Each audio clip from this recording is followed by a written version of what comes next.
Mi padre exigió todo en el juicio.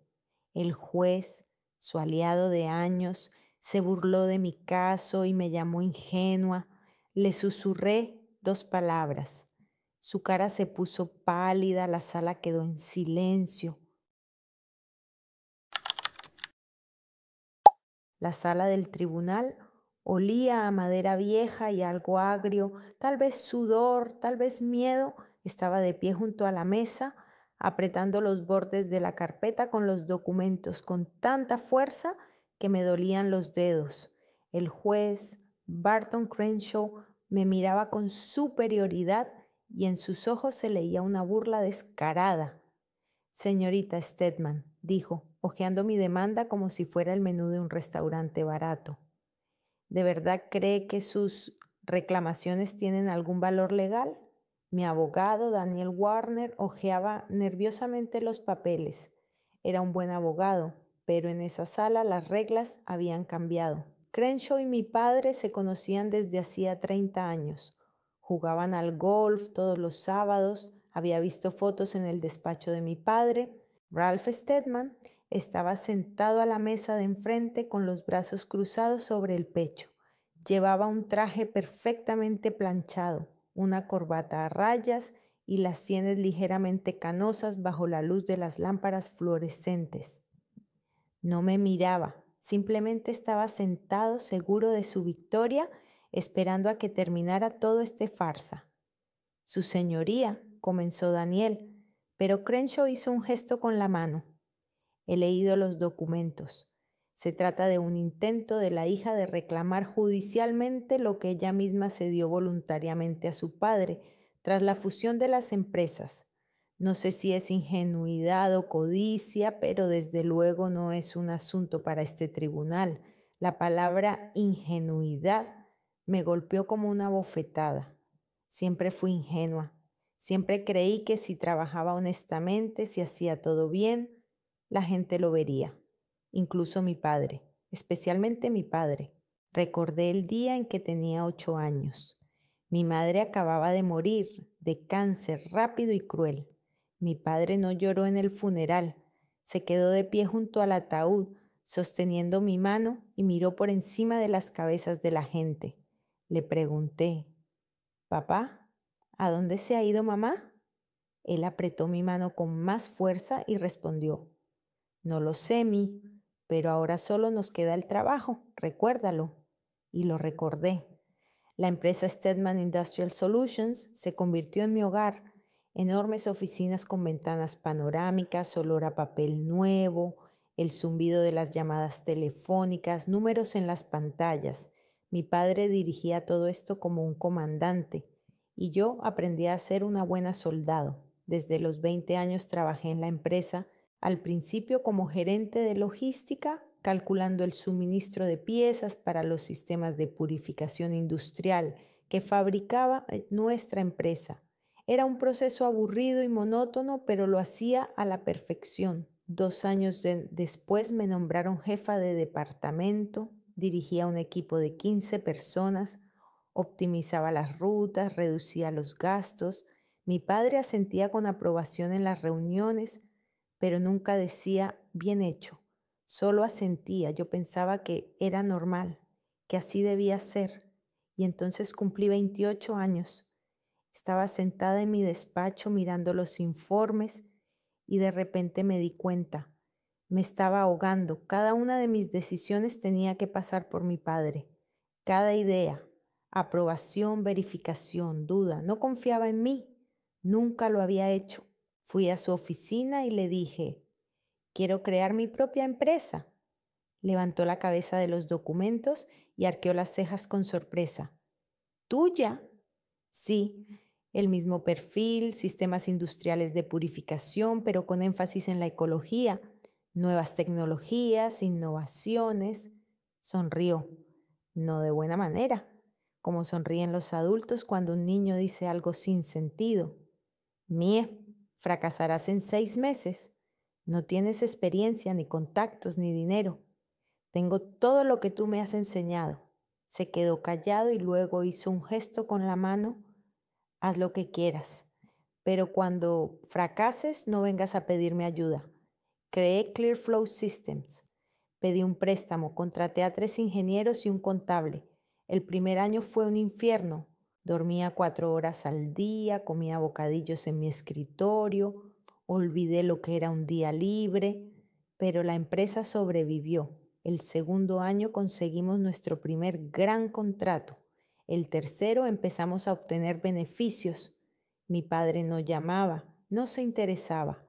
A veces lo veía en conferencias del sector, pasaba por mi lado y me saludaba con la cabeza como a una colega lejana. Y entonces, de repente, me llamó. Mie, tenemos que hablar.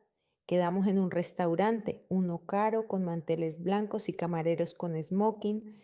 Él pidió un filete, yo una ensalada. Me miraba y había algo inusual en sus ojos. Casi, ¿respeto? Has hecho un buen trabajo, dijo. Clearflow está creciendo, me equivoqué. Casi se me cae el tenedor. ¿Qué? Propongo fusionar las empresas. Stedman y Clearflow juntos seremos más fuertes. Tú dirigirás la división ecológica y yo la producción tradicional. ¿Socios? ¿Socios? Esa palabra sonaba tan dulce. Siempre quise ser su socia, no una subordinada, no una hija a la que hay que controlar. ¿Una socia? Con una condición, dije. Me reservo el control total de mi departamento, el presupuesto, las decisiones, las contrataciones. Él extendió la mano. Trato hecho. Firmamos el contrato una semana después. Los abogados lo revisaron todo estaba en regla. Me mudé con mi equipo a la oficina central de Stedman. Me asignaron 2 plantas, muebles nuevos, acceso a todos los recursos. El primer mes fue perfecto.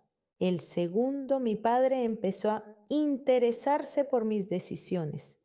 Entraba en las reuniones, hacía preguntas. Pensé que era normal, que solo quería estar al tanto. El tercer mes bloqueó mi presupuesto para comprar equipo nuevo. Dijo que no era momento para gastos. Discutí con él y le demostré que tenía razón. Cedió, pero tenía la misma sonrisa que en el restaurante. Fría. Al cuarto mes, uno de mis mejores ingenieros, Marcus, renunció de repente. Se fue a la competencia. Me enteré por casualidad. Mi padre le había ofrecido el doble de sueldo en su departamento. Cuando fui a preguntarle, me dijo, son negocios, no es nada personal, nada personal. A partir de ahí, todo se aceleró.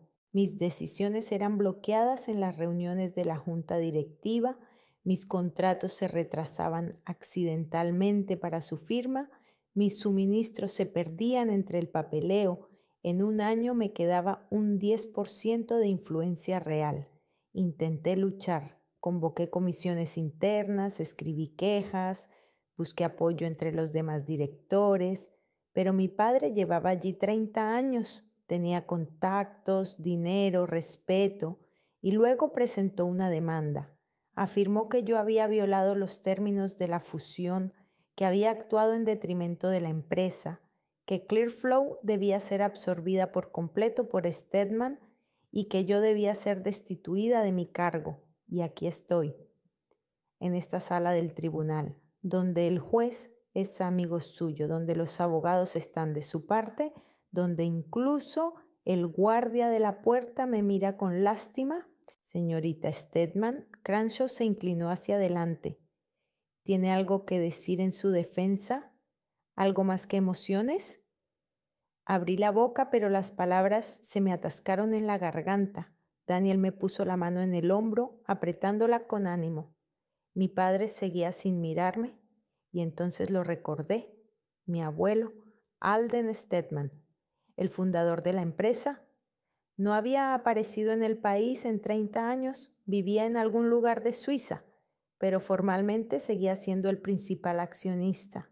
Le escribí una carta hace un mes. No esperaba respuesta, pero él respondió. Respiré hondo y dije en voz baja, pero con claridad. Mi abuelo no está de acuerdo, silencio. Crenshaw se quedó paralizado. Daniel me miró con sorpresa. ¿Y mi padre? Mi padre finalmente se dio la vuelta. Su rostro palideció. ¿Qué has dicho? Siseó. Daniel abrió la carpeta que le había entregado por la mañana. Un documento oficial, sello, firma, fecha, un mensaje de vídeo en una memoria USB. Su señoría, dijo Daniel, y su voz sonaba segura. Tenemos una declaración oficial de Alden Steadman, fundador de la corporación.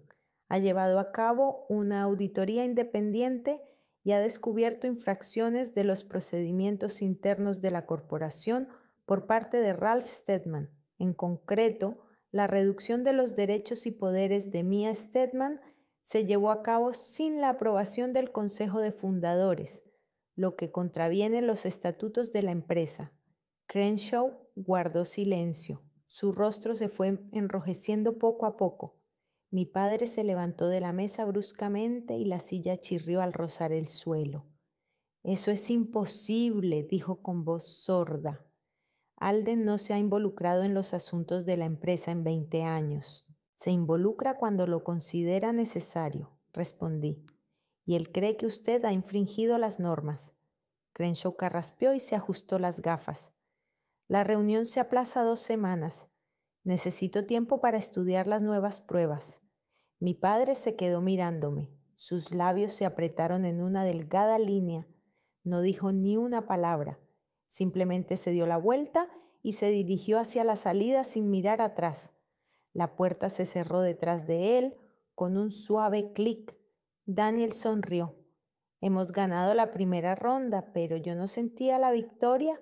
Miré la puerta por la que había desaparecido mi padre y comprendí que la guerra no había hecho más que empezar. Los auditores de mi abuelo trabajaban en silencio, pero con diligencia. Durante una semana revisaron todos los documentos internos de la empresa, comprobaron cada decisión, cada firma.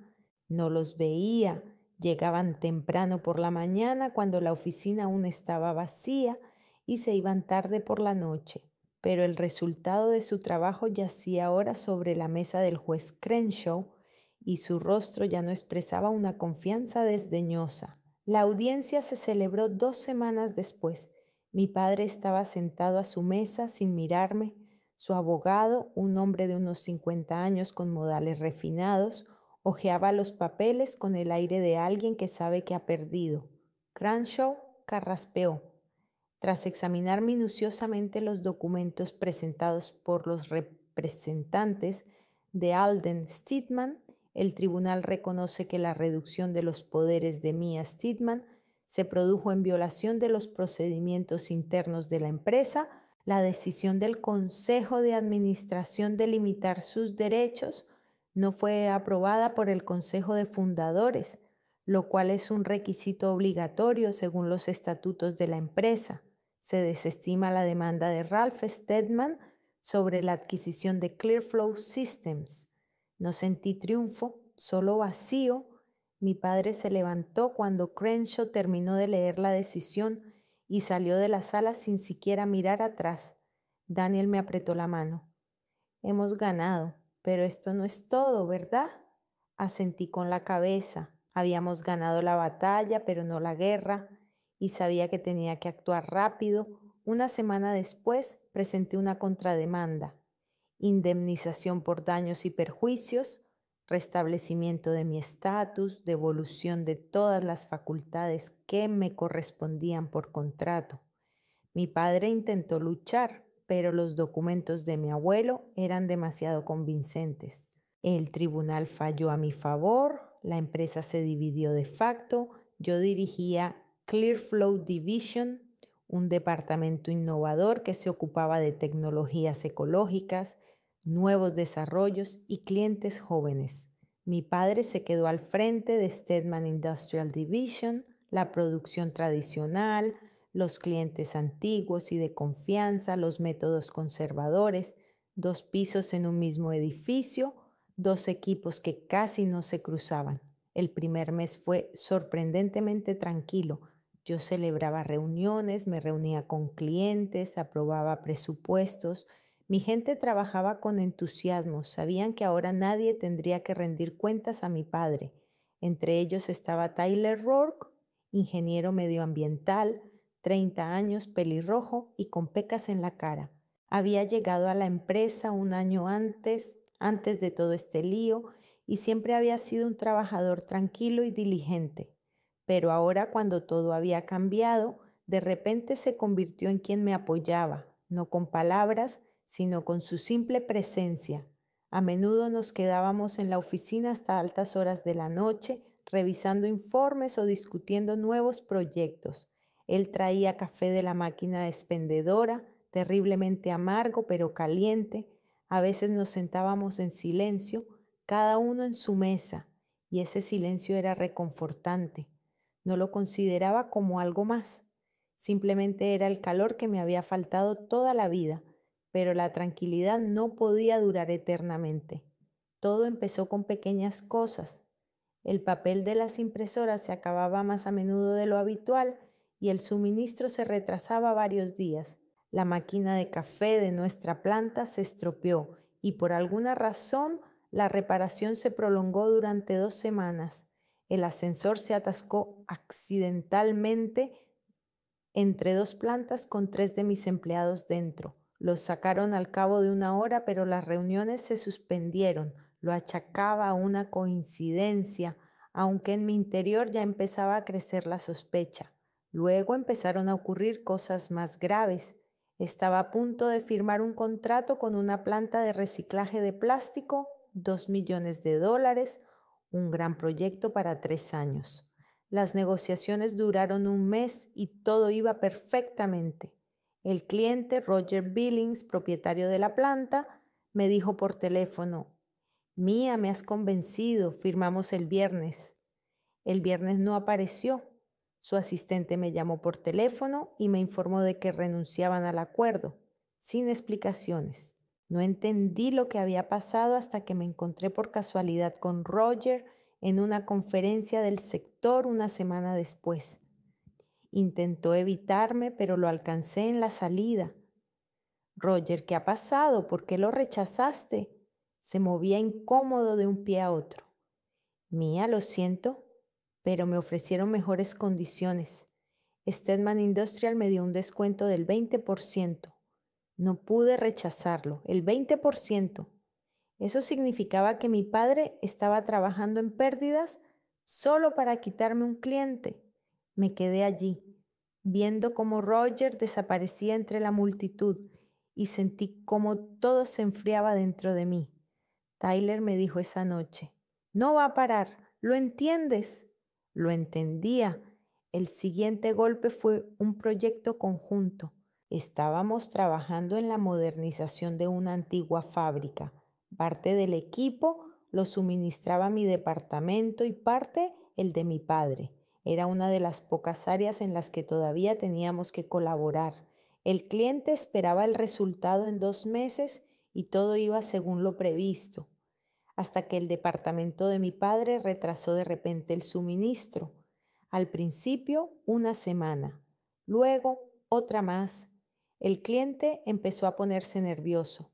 Llamé a mi padre, le escribí cartas, pero no respondió. Me dirigí a sus gerentes, pero se limitaron a encogerse de hombros y hablar de problemas técnicos.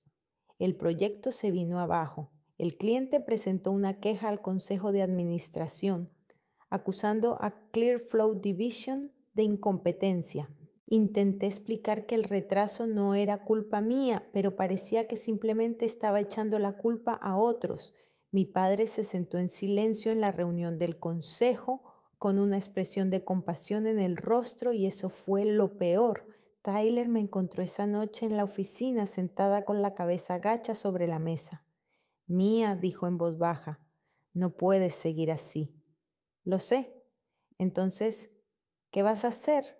Levanté la cabeza y lo miré. Sus ojos eran serios, sin pena ni compasión. Solo una pregunta.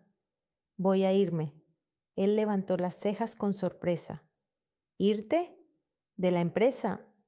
No, irme de aquí, de este edificio, crear mi propia oficina, romper todos los lazos con el departamento de mi padre.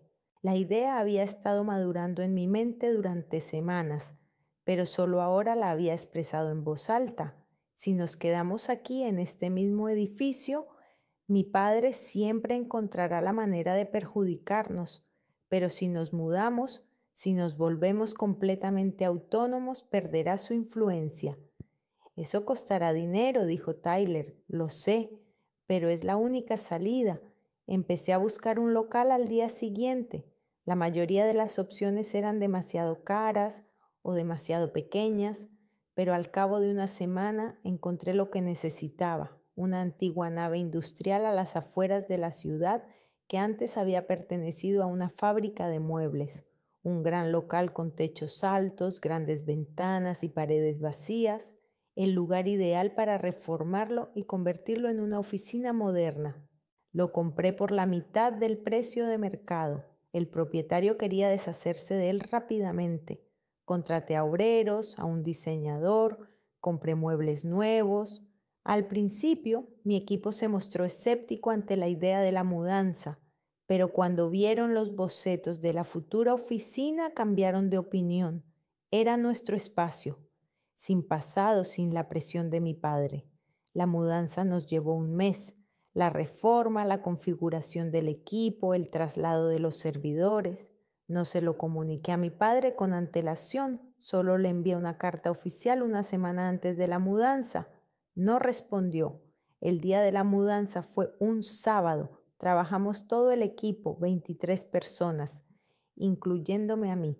Los camiones traían los muebles, los instaladores montaban los ordenadores, la diseñadora colocaba las plantas en las esquinas. Al atardecer todo estaba listo. Me paré junto a la ventana de mi nuevo despacho en el tercer piso y contemplé la ciudad. El sol se ponía tiñendo el cielo de tonos naranjas y rosados. Por primera vez en muchos meses sentí algo parecido a la paz. Ahora estoy sola, susurré. De verdad, oí pasos detrás de mí.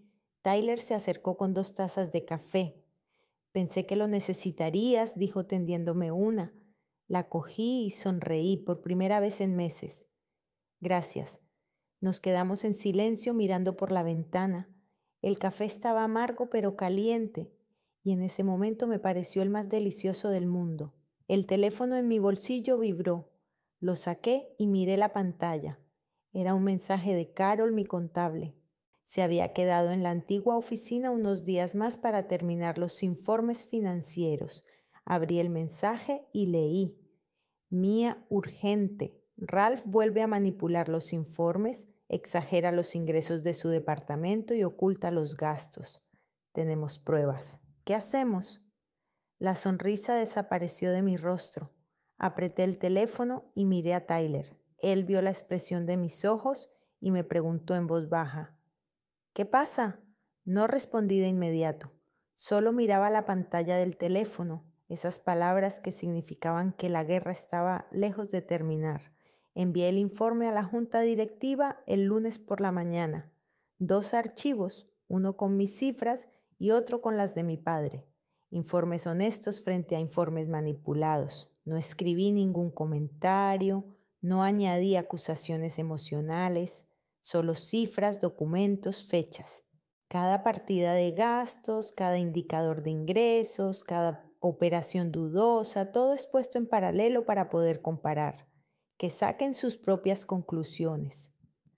La reacción llegó antes de lo que esperaba. El miércoles me llamó Walter Grimes, presidente del consejo, un hombre de unos 60 años con barba canosa y la costumbre de aclararse la garganta antes de cada frase. Mía, hemos revisado tus materiales. Tenemos preguntas para Ralph. No respondí. Simplemente escuché, apretando el auricular contra mi oído.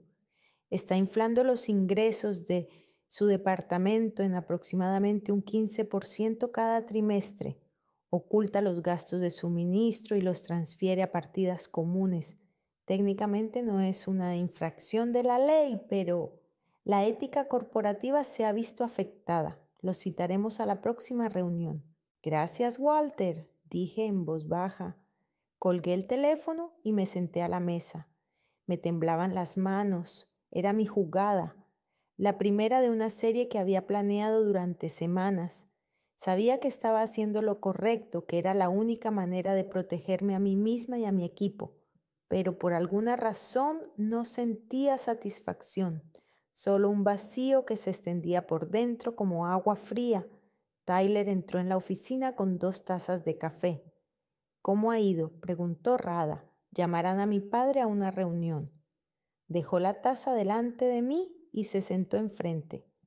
¿Estás segura de que quieres seguir? Lo miré. Su rostro estaba serio, sin ningún atisbo de reproche o aprobación. Solo una pregunta. No tengo otra opción. Al trimestre siguiente envié otro informe y otro más 3 meses después. Cada vez las mismas cifras, el mismo contraste.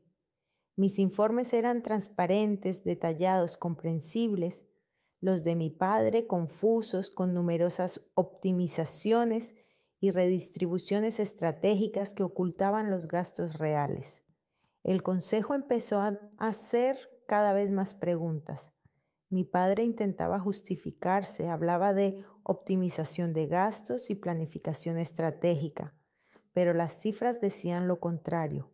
Veía cómo Walter Grimes fruncía el ceño al leer mis informes, cómo los demás miembros del consejo cuchicheaban entre ellos. La llamada telefónica llegó a medianoche del viernes. Estaba tumbada en la cama intentando dormir después de una semana difícil, cuando la pantalla del teléfono se iluminó de repente en la oscuridad. Papá, apareció en la pantalla en letras mayúsculas. Miré fijamente esa palabra, ese contacto que no había cambiado desde mi adolescencia, antes de responder. ¿Hola? ¿Quieres destruirme? Su voz estaba ronca de ira, casi quebrándose en los tonos altos. ¿Te das cuenta de lo que estás haciendo? ¿Te das cuenta de lo que está pasando? Me senté en la cama y aparté la manta. Las farolas iluminaban la habitación con una tenue luz amarilla. Sí, lo entiendo. Soy tu padre, yo creé esta empresa. Te di todo, trabajo, oportunidades, un futuro. Me diste frialdad, respondí con calma, indiferencia, control, y cuando intenté escapar, cuando quise respirar, decidiste destruirme. Se quedó en silencio durante unos segundos, respirando con dificultad al otro lado del teléfono. Oí el tic-tac de un reloj en algún lugar al fondo. Intenté enseñarte, hacerte más fuerte, prepararte para este mundo. No, intentaste quebrarme para que permaneciera bajo tu control para siempre, pero no funcionó. Mía, no lo entiendes. Tú empezaste esta guerra, la continuaste incluso cuando intenté llegar a un acuerdo. Ahora tienes lo que te mereces. Colgó el teléfono. El sonido seco en medio del silencio me pareció ensordecedor. Me quedé sentada en la oscuridad mirando el teléfono y sentí que algo dentro de mí se rompía definitivamente. El vínculo entre nosotros, sutil, casi imperceptible, pero aún así existente, ahora se había roto. Dejé el teléfono en la mesita de noche y me acosté, mirando al techo hasta el amanecer. Al día siguiente comenzó una verdadera guerra. Ocurrió el jueves a las 2 de la tarde. Estaba en una reunión con unos clientes potenciales, una gran cadena de supermercados que quería modernizar sus sistemas de reciclaje de residuos. Era un contrato importante de $1.800.000 por 2 años.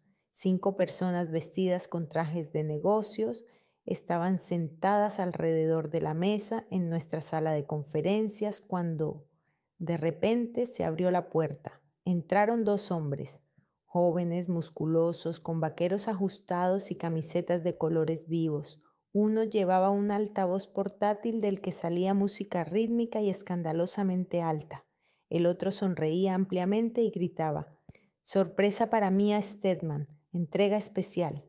Me quedé paralizada. Los clientes se volvieron sorprendidos y los hombres empezaron a bailar un striptease allí mismo en la sala de conferencias, en plena jornada laboral, ante las miradas atónitas.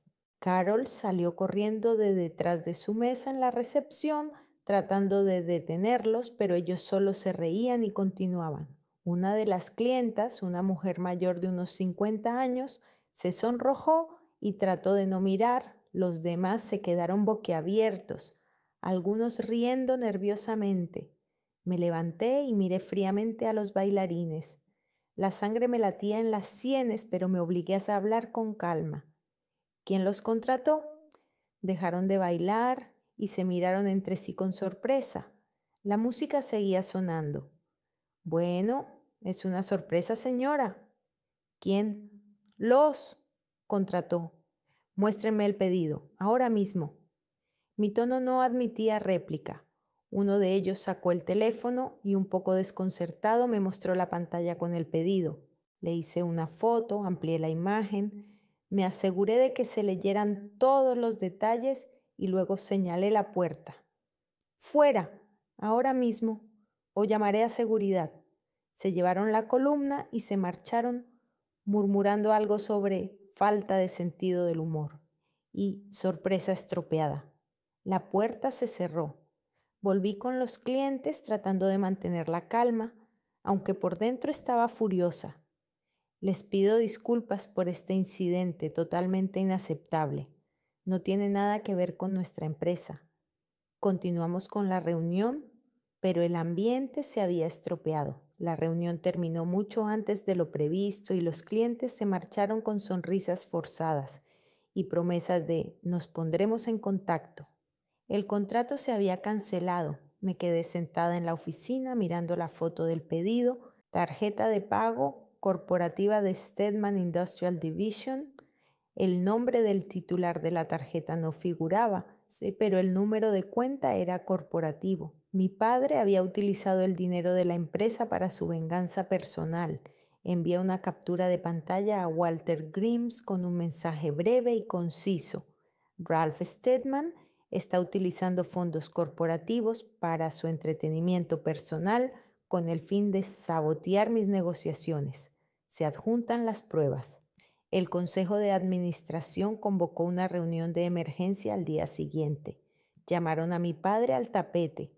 Intentó justificarse diciendo que era una broma tonta, que no pensó que fuera tan grave, que alguien podría haber utilizado su tarjeta sin permiso, pero el uso de fondos corporativos para este tipo de travesuras era una violación directa de la política de la empresa. Se le advirtió oficialmente y se hizo constar en acta, pero no se detuvo. Al mes siguiente trabajamos en un gran contrato con una fábrica de botellas de plástico. Querían instalar un nuevo sistema de purificación de agua que cumpliera con las nuevas normas medioambientales. Las negociaciones duraron 2 meses. Yo misma fui 3 veces a la fábrica. Pasé días discutiendo los detalles con sus ingenieros y desarrollando soluciones personalizadas. Una semana antes de firmar el contrato me llamó por teléfono el director de la fábrica, Damon Rich, un hombre de unos 45 años con una voz aguda. Mía, lo siento mucho, pero nos vemos obligados a rechazar la colaboración. Me quedé paralizada apretando el teléfono. ¿Qué? ¿Por qué? Ya lo habíamos acordado todo. Han surgido problemas técnicos, su departamento no ha podido garantizar la entrega puntual del equipo, nos han informado de que el retraso puede llegar a ser de 3 meses. Damon, lo garantizamos, tenemos todos los documentos, las confirmaciones de los proveedores. Me han informado de lo contrario. Stedman Industrial Division ha confirmado oficialmente que el suministro se retrasará por tiempo indefinido y nosotros lo necesitamos ahora, no podemos esperar. Papá, otra vez. Pasé 2 días recopilando pruebas, correspondencia con los proveedores, grabaciones de llamadas telefónicas, documentos internos sobre la coordinación de plazos. Tyler me ayudó. Trabajamos hasta altas horas de la noche, revisando cada carta, cada llamada. Resultó que el departamento de mi padre, que debía coordinar parte del suministro a través de contratistas comunes, estaba retrasando deliberadamente el proceso. Enviaron información falsa a Damon, afirmando que el retraso era culpa mía, que yo no podía cumplir con mis obligaciones. Le envié todas las pruebas a Damon, 30 páginas de documentos, cartas y confirmaciones. Me llamó 1 hora después, con voz culpable y confusa. Mía, no lo sabía, lo siento mucho. Nos dieron información falsa. Empecemos de nuevo, estoy listo para firmar el contrato. Firmamos el contrato una semana después. Y mi padre recibió otra advertencia oficial del consejo, la segunda en 2 meses. Pero lo peor ocurrió en marzo. Estaba en una reunión en otro estado, en Nueva York, con posibles inversores, cuando Carol me llamó a las 9 de la mañana. Mía, Ralph ha convocado una reunión urgente de la junta, ahora mismo. Empieza en 1 hora. Estaba sentada en mi habitación de hotel, en la planta 20, mirando Manhattan por la ventana. ¿Qué? ¿Cómo ha podido? Ni siquiera me han avisado. Dijo que era un asunto urgente. Tiene que ver con la reorganización de la empresa y la redistribución de poderes. Reorganización. Sin mí. Sabía lo que tenía en mente. Quería tomar una decisión mientras yo no pudiera estar presente físicamente para influir en la votación y convencer a los miembros del consejo. Tenía 1 hora. Me senté a mirar por la ventana las nubes grises sobre Nueva York, el hormiguero de calles abajo, y de repente comprendí lo que tenía que hacer. No luchar en su terreno, sino crear el mío propio. Llamé a Tyler. ¿Cuántos directivos clave de la empresa hay ahora en la ciudad? La mayoría. ¿Qué ha pasado? Organiza un seminario online urgente, formación sobre las nuevas normas medioambientales y las tecnologías innovadoras. Invita a todos los altos directivos, a todos los ingenieros principales, a todos los que tengan influencia, que empiece dentro de 2 horas y media. Mía, es imposible organizarlo en tan poco tiempo. Es posible, tú puedes. Hazlo, Tyler, por favor.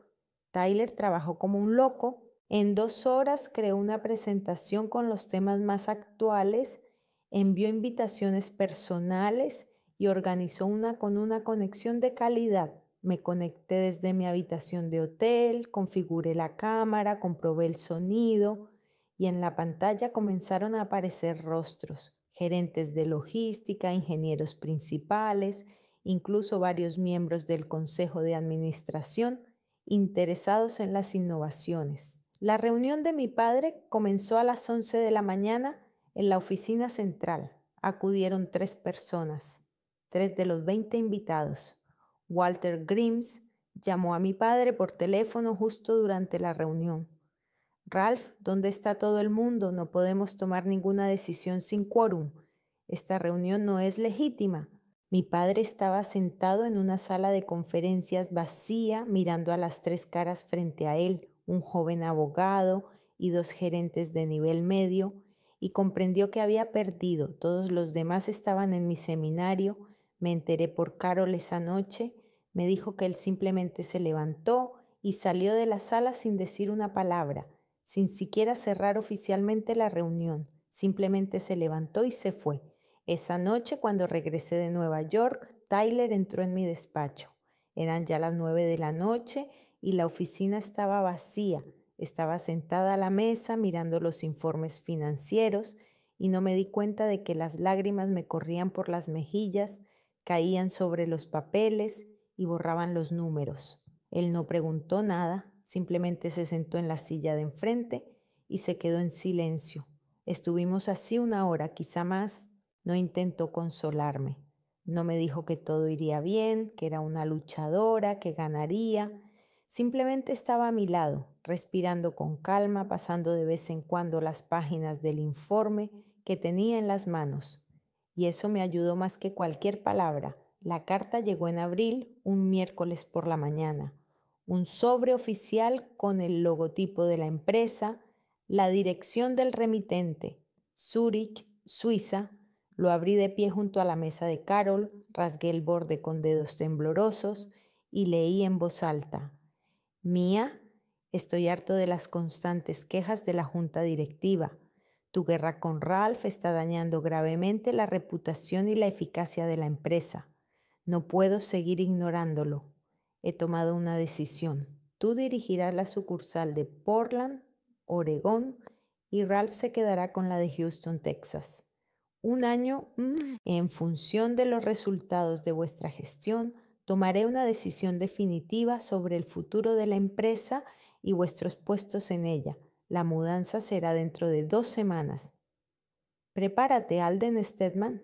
Leí la carta por segunda vez, tratando de asimilar todas las palabras. Por tercera vez, Carol me miraba con horror y compasión. ¿Portland? Pero eso está al otro lado del país. Es volver a pues a empezar. Otra prueba, susurré, doblando la carta. Lo guardé en el bolsillo, sintiendo el peso del papel. Luego cogí el teléfono y llamé a Tyler. Contestó al segundo tono. Haz las maletas, le dije, mirando por la ventana la ciudad que tendríamos que dejar. Nos vamos a Portland. Portland nos recibió con lluvia. No era una ligera llovizna primaveral, sino un auténtico aguacero que golpeaba el techo del taxi y convertía las calles en ríos grises.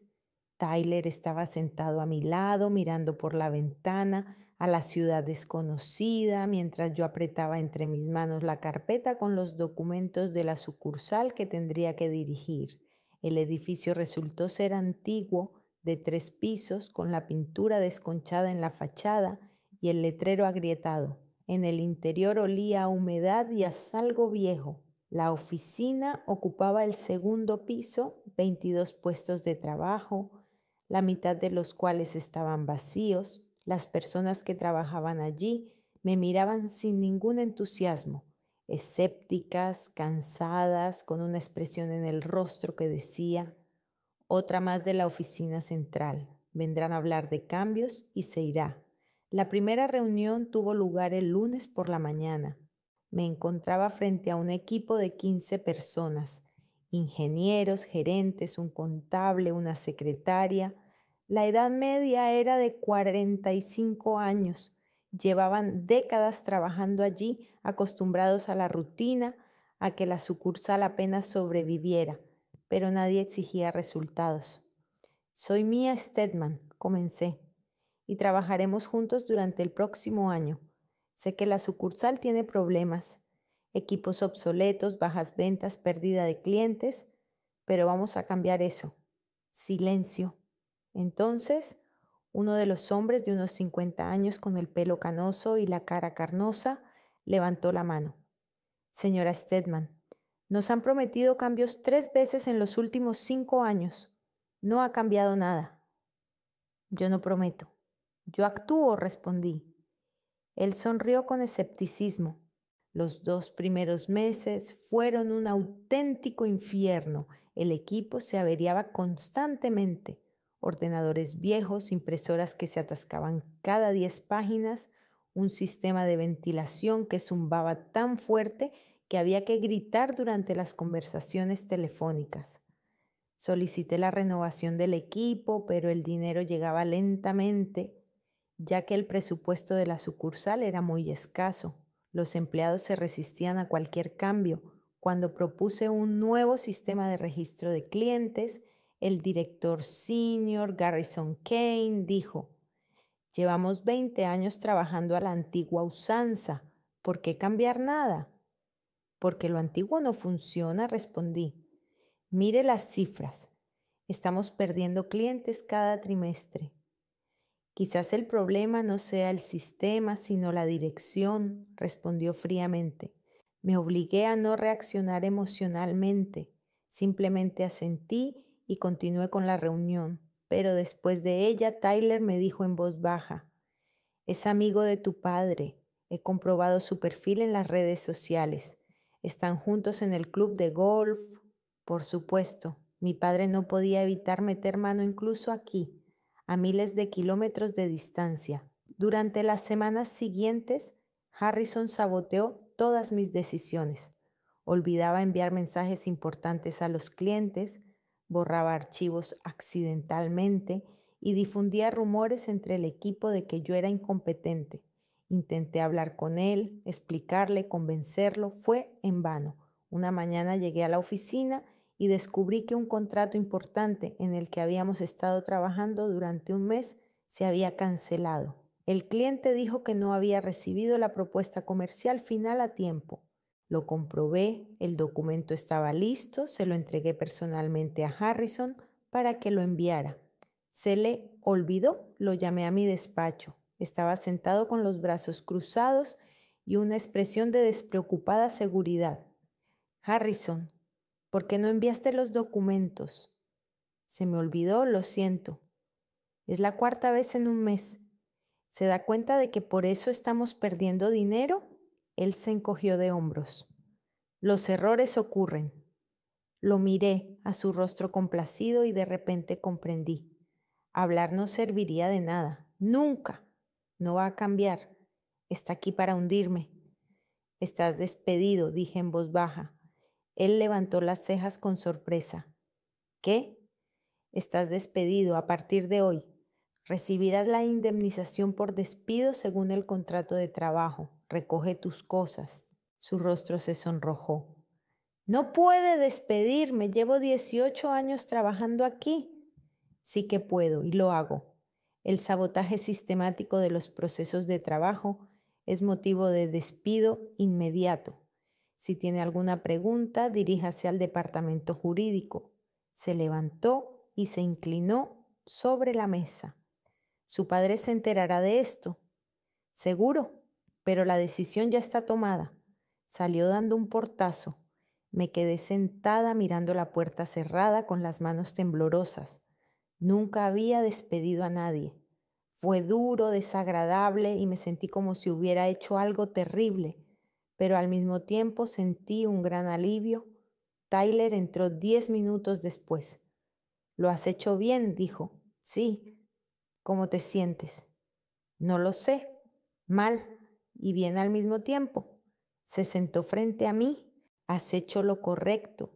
Estaba destruyendo todo lo que intentabas construir». Asentí sin confiar en mi voz. Tras el despido de Harrison, el ambiente en la oficina cambió. Al principio, la gente estaba conmocionada, pero luego lo aprobaron con cautela.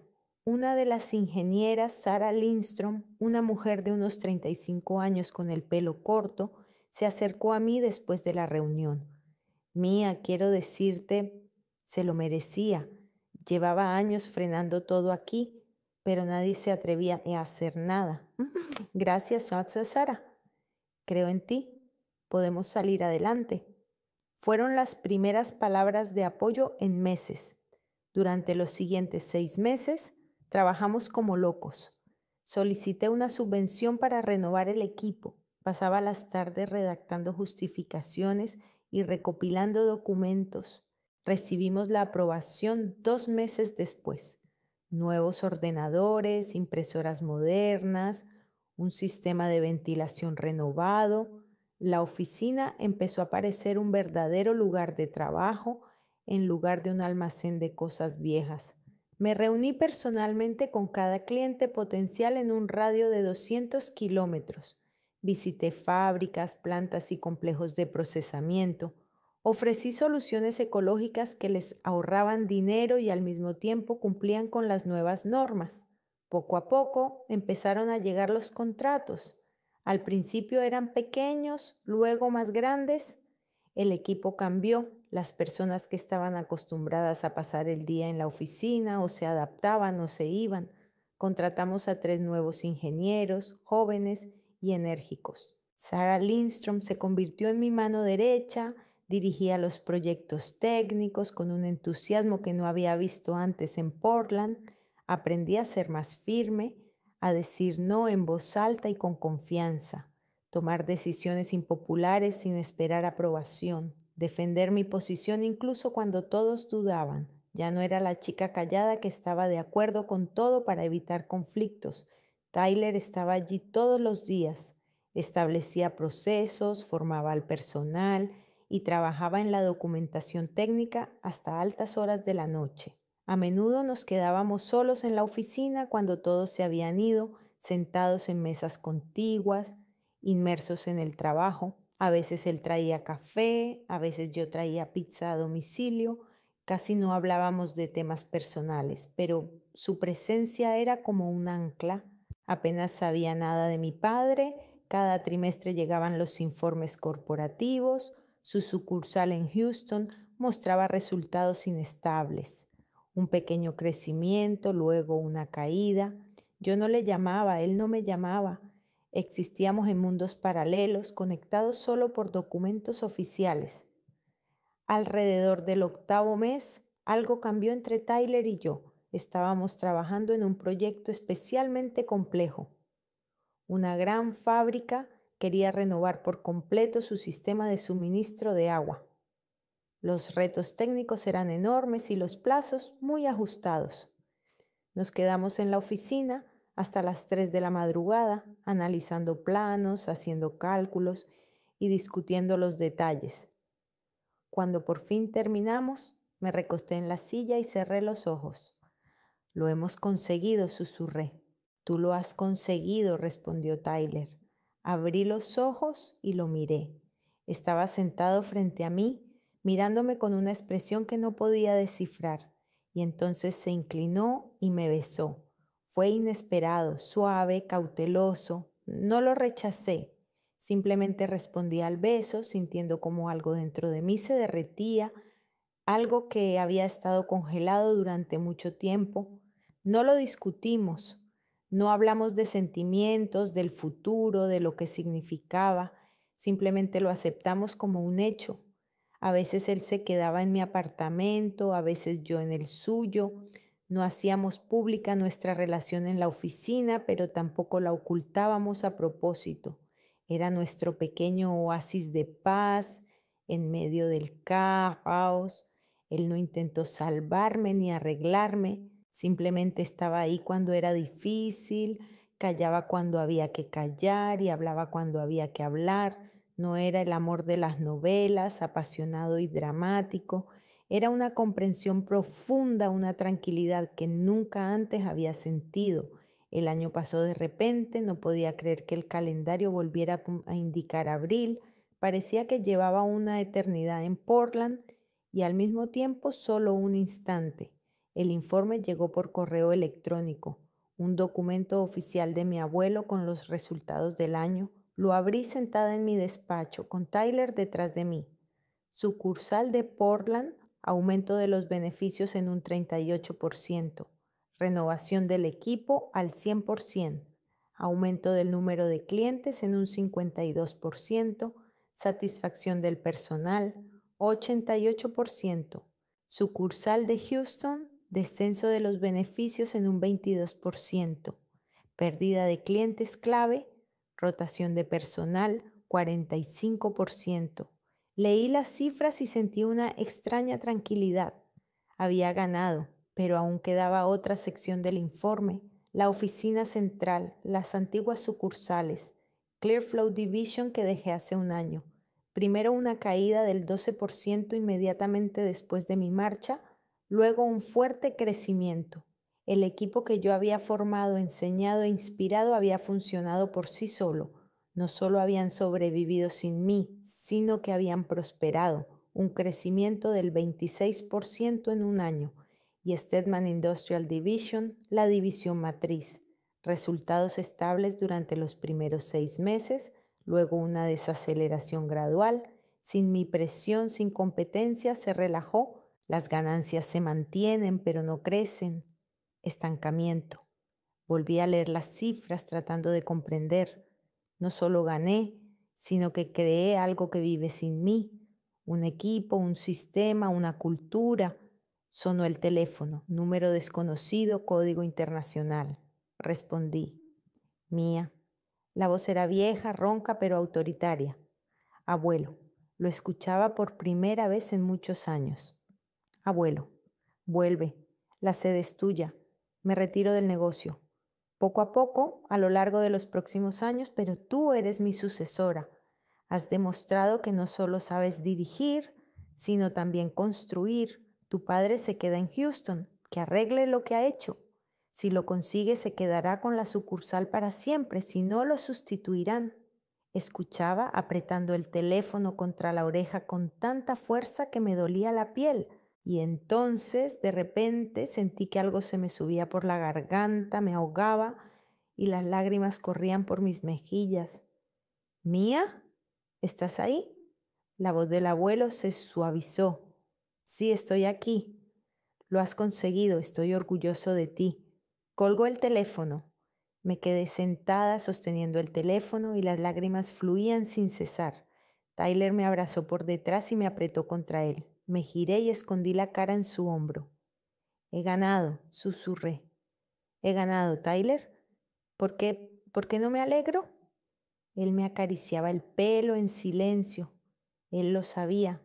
Ganarle a mi padre no era un triunfo, era una pérdida, definitiva, irreversible. Había demostrado que era mejor que él, pero el precio era nuestra relación. Por muy rota que estuviera antes, nos quedamos sentados así hasta que se nos secaron las lágrimas y se nos estabilizó la respiración. Y fuera, Portland volvía a estar bajo un aguacero. El regreso a la sede central tuvo lugar en junio, cuando la ciudad ya estaba bajo un calor sofocante y el aire parecía denso y pesado. Me quedé delante del edificio, mirando la fachada familiar, y sentí una extraña ambivalencia. Era como si hubiera estado allí ayer y al mismo tiempo como si hubiera pasado toda una eternidad. La junta directiva organizó una reunión oficial, una gran sala de conferencias, 20 personas alrededor de la mesa, con Walter Grimes a la cabeza. Cuando entré, todos se levantaron y comenzaron a aplaudir. El sonido de los aplausos resonaba en las paredes y yo me quedé allí parada, sin saber qué hacer con las manos, cómo reaccionar, sonreír, asentir. Simplemente di las gracias y me senté en mi lugar. Walter pronunció un discurso sobre mis logros, sobre cómo había revitalizado la sucursal de Portland, sobre mi excepcional liderazgo. Las palabras eran correctas, solemnes, pero me resbalaban. Miré los rostros a mi alrededor, aprobadores, sonrientes, interesados. Pero por dentro sentía un vacío. Había ganado la guerra, pero ¿qué había ganado exactamente? Después de la reunión, la gente se me acercaba, me daba la mano y me felicitaba. Algunos mencionaban cómo había demostrado mi carácter, otros sonreían y decían que ahora la empresa tenía un verdadero líder. Les di las gracias, sonreí, desempeñé el papel que esperaban de mí. Tyler se quedó a un lado observando. Cuando todos se marcharon, se acercó. ¿Cómo te sientes? No lo sé. Raro, de alguna manera. Asintió sin decir nada. Lo entendía. Mi nuevo despacho había pertenecido a mi abuelo. Era grande, con ventanas panorámicas que daban a toda la ciudad, con una enorme mesa de madera y estanterías a lo largo de las paredes. Entré allí por primera vez al día siguiente. Dejé mi caja con mis cosas en el suelo y me quedé mucho tiempo junto a la ventana mirando al horizonte. Mi abuelo seguía siendo oficialmente asesor, pero en realidad me había cedido todas las facultades. Aparecía en la oficina una vez cada 2 semanas, discutía cuestiones estratégicas y luego desaparecía. Pasaba la mayor parte del tiempo en su casa preparándose para su regreso definitivo a Suiza. Los primeros meses los dediqué a la reorganización. Combiné las mejores prácticas de ambos departamentos, las soluciones ecológicas de Clearflow con los métodos probados de Stedman Industrial. Convoqué reuniones, discutí con los equipos, escuché propuestas. Fue un proceso difícil, lleno de discusiones y compromisos, pero poco a poco todo fue encajando. El equipo que dejé hace un año en Clearflow Division me recibió con alegría. Sara de Portland se mudó conmigo y se convirtió en la ingeniera jefe del departamento fusionado. Los demás, a quienes había formado, inspirado y criado, estaban contentos, pero ya no me necesitaban a cada minuto. Se habían vuelto independientes, seguros y fuertes. Eso era bueno y un poco triste. No supe nada de mi padre durante mucho tiempo, ni una llamada ni una carta. Una vez al mes llegaban informes de Houston, secos, oficiales, sin una sola palabra personal, cifras, fechas, firmas. Su sucursal se recuperaba lentamente, pero el progreso era mínimo. Se mantenía a flote, pero nada más. 3 meses después de mi regreso, me armé de valor y le llamé por teléfono. Escuché los tonos durante mucho tiempo y luego la llamada se cortó. Lo intenté de nuevo al día siguiente. Lo mismo. Le envié un correo electrónico. Papá, me gustaría hablar contigo. ¿Podemos vernos? O al menos por teléfono, por favor, Mía. No hubo respuesta. Comprendí que no me perdonaría nunca. Para él me había convertido en una traidora, una enemiga, la persona que le había quitado todo lo que había construido. No importaba que él mismo hubiera iniciado esta guerra, que él mismo hubiera intentado destruirme. En su visión del mundo yo era la culpable y yo tendría que vivir con eso. Un sábado por la mañana, cuando la oficina estaba casi vacía, decidí ordenar los viejos archivos del despacho. El abuelo había dejado muchas cosas, carpetas con documentos, libros, notas personales. Estaba revisando los papeles cuando encontré una vieja caja con fotografías. Eran en blanco y negro, amarillentas con los bordes desgastados. El abuelo joven, de unos 30 años, está de pie junto al primer edificio de la empresa, pequeño, de una sola planta. A su lado mi padre, muy joven, de unos 15 años, con traje formal y rostro serio. En las demás fotos, año tras año, mi padre envejece, pero su rostro sigue siendo serio, tenso, y luego encontré una foto que me dejó sin aliento. Tengo unos 3 años. Estoy sentada en brazos de mi padre. Él sonríe ampliamente, sinceramente, verdaderamente feliz. Yo sostengo un juguete, algún animal de peluche y me río. Y él me mira con una expresión de amor. Era amor puro, incondicional. No lo recordaba así. No lo recordaba en absoluto. Me senté en el suelo, entre cajas y fotografías, con esa foto en la mano, y de repente lo comprendí todo. Él también era una víctima. Mi abuelo lo crió de la misma manera fría y cruel que mi padre me crió a mí. Este sistema destruía a cada generación, convirtiendo a las personas en máquinas que solo sabían de dinero, control y competencia. Mi padre no sabía hacerlo de otra manera. Nunca le enseñaron a amar, a apoyar, a confiar. Le enseñaron a sobrevivir, a dominar, a no mostrar debilidad. Eso no lo justificaba, en absoluto. Era adulto, podía cambiar, podía elegir otro camino, pero eso lo explicaba. Lloraba sentada en el suelo entre papeles viejos, apretando una foto de una niña pequeña y de un padre que alguna vez supo sonreír. Tyler me encontró allí una hora después, me abrazó sin preguntar nada y nos quedamos sentados en silencio. Pasaron los meses, la empresa prosperaba, yo implementaba nuevas tecnologías, ampliaba los mercados, formaba un equipo. La junta directiva aprobaba todas mis decisiones.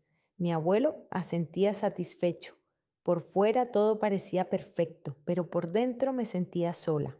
Tyler estaba a mi lado como siempre, seguíamos juntos, vivíamos en el mismo apartamento, trabajábamos en la misma oficina, pero algo había cambiado. Los dos lo sentíamos, aunque no lo dijéramos en voz alta.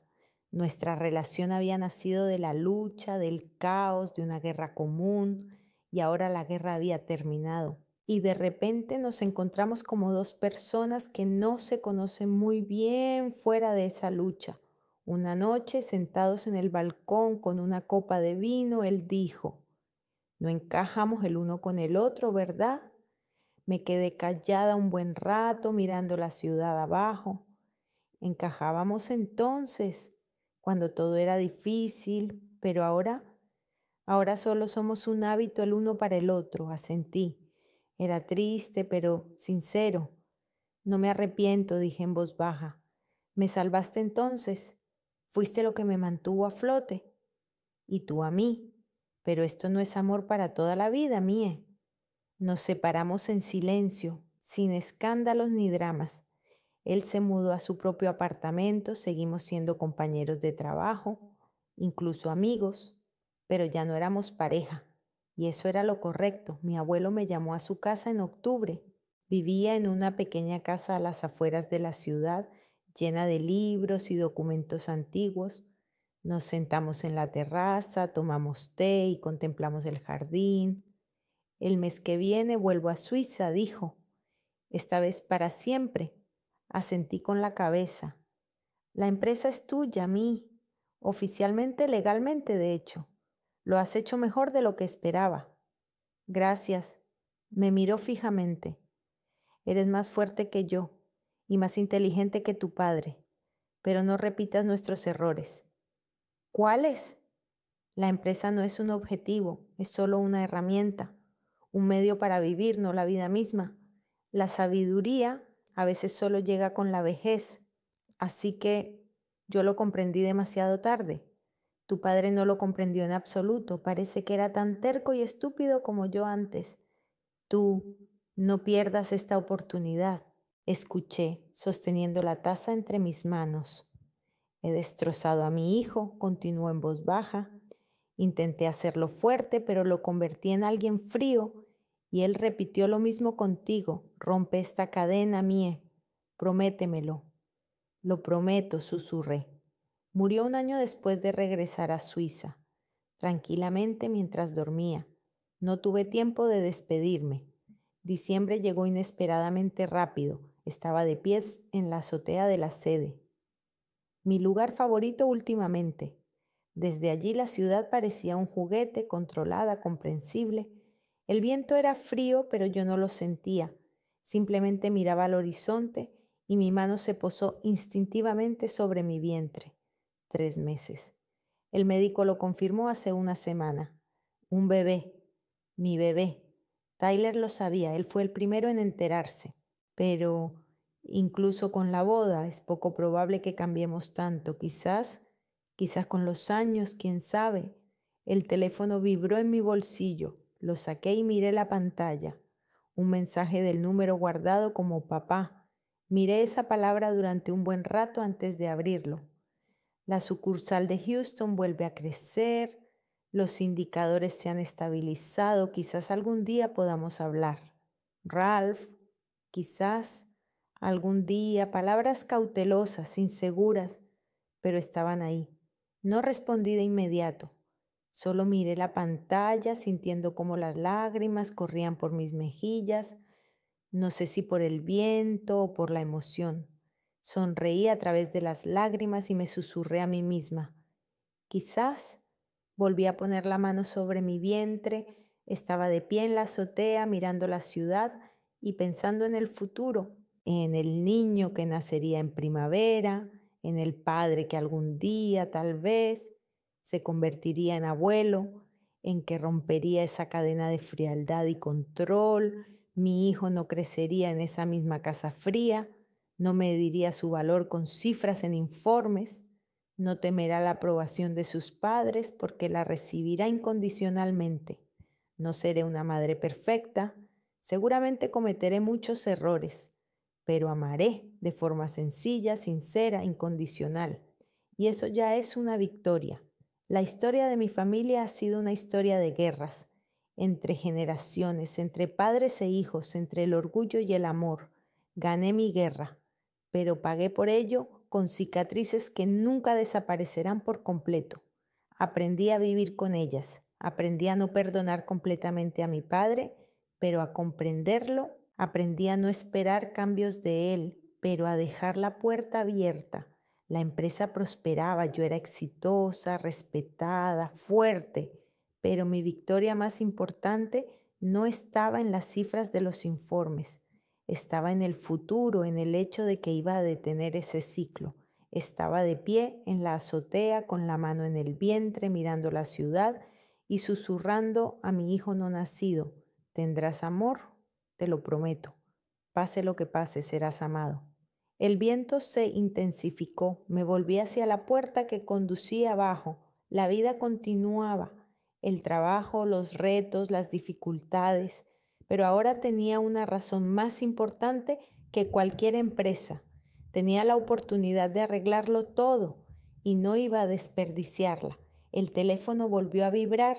Miré, era un mensaje de Sara. Se ha firmado un nuevo contrato. ¿Lo celebramos hoy? Sonreí y escribí la respuesta. Lo celebramos, pero yo quiero zumo, no vino. Ella envió un emoticono sonriente y preguntó, ¿hay algo que debas saber? Pronto lo sabrás, te lo prometo. Bajé a la cálida oficina, a mi equipo, a mi vida. Las cicatrices permanecieron. Mi padre seguía estando lejos, silencioso, inalcanzable, pero la puerta estaba abierta. Quizás algún día entraría, quizás algún día conocería a su nieta o a su nieto, quizás, y ese quizás era suficiente para seguir viviendo. Gracias,